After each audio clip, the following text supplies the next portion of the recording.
इधर आओ, मेरे से बात करो।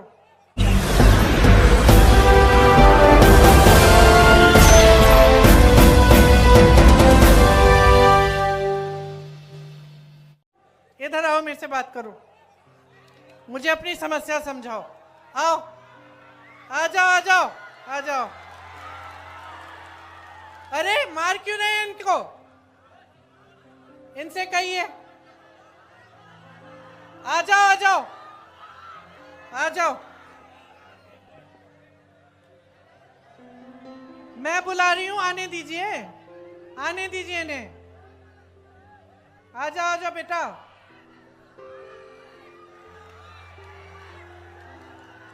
आ जाओ, शाबाश। आओ, ऊपर आओ। उसको पकड़ो मत। अरे कुछ नहीं, इधर आओ। नाम क्या है तुम्हारे? आसिफ खान। ये देखो, ये है आसिफ, ये बिहार का नौजवान है। लड़ लड़ के वहां से आया मुझे अपनी समस्या बताने के लिए। ये है बिहार का नौजवान जो अपने अस्तित्व को समझता है, अपने अधिकारों को समझता है, जो लड़ता है अपने अधिकारों के लिए, जो समझ रहा है कि इसके साथ क्या हो रहा है आज।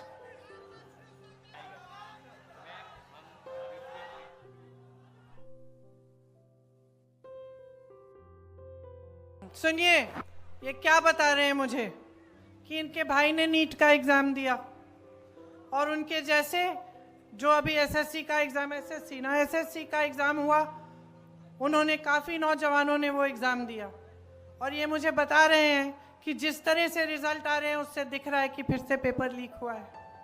कह रहे हैं कि जब प्रदर्शन करने गए, अपने अधिकार मांगने गए, तो इनको पुलिस ने पीटा,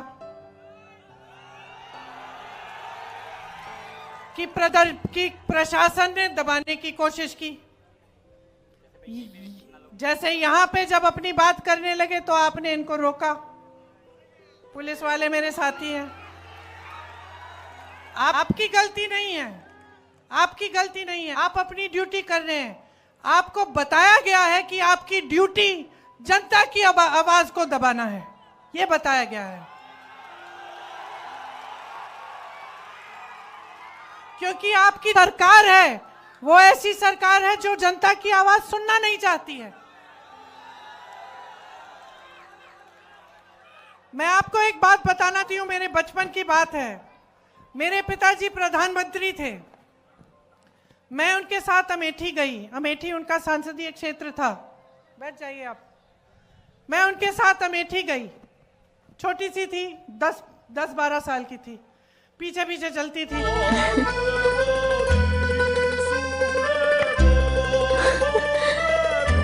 Wait. There's something I want to tell you. -2.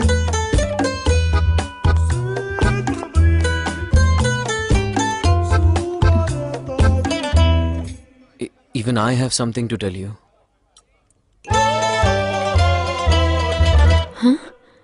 Lasting relationship.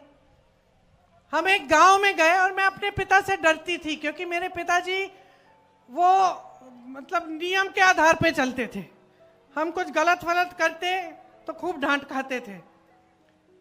पिताजी गांव के अंदर गए, मैं पीछे पीछे गई और एक महिला बड़ी जोर से उनको डांटने लग गई। मैं डर गई। मैंने सोचा ये महिला कैसे डांट रही है मेरे पिताजी को। अब आप सोचिए, मेरे पिताजी प्रधानमंत्री थे, गांव के अंदर गए, गांव की महिला ने उनको खूब डांटा कस के। क्यों? क्योंकि भैया तुम 7 महीने पहले आए थे, तुमने हमें कहा था कि यहाँ पे नल लगवाओगे। 7 महीने निकल गए हैं, तुम हमारे सांसद हो, तुम प्रधानमंत्री हो, अभी तक तुमने नल नहीं लगवाया। डांटा उन्होंने।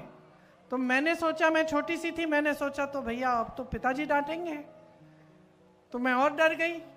पिताजी ने डांटा नहीं, प्यार से बात किया, बोला बहन यहां आओ, समझाया कि इस नल को मैंने सैंक्शन कर लिया है, इसमें समय लगता है, हो जाएगा, ये अगले 1-2 महीने में तुम्हारा नल लग जाएगा। जब हम गाड़ी में बैठे, मैंने पिताजी से पूछा कि पिताजी तुम्हें इस गांव की महिला ने बहुत डांटा, आपको गुस्सा नहीं लगा, गुस्सा नहीं चढ़ा? कहते बिल्कुल नहीं चढ़ा बेटी, क्योंकि ये मेरा कर्तव्य है, और जब वो मुझे डांटती हैं तो वो सही करती हैं, उनका अधिकार है।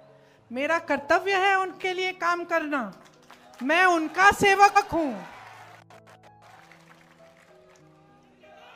तो अगर सरकार, देखिए मैं अपने पिता की प्रशंसा नहीं करने के लिए यहां खड़ी हूं, मैं आपको एक बात बता रही हूं, साधारण बात, कि उस समय बड़े से बड़े नेताओं की क्या मानसिकता होती थी।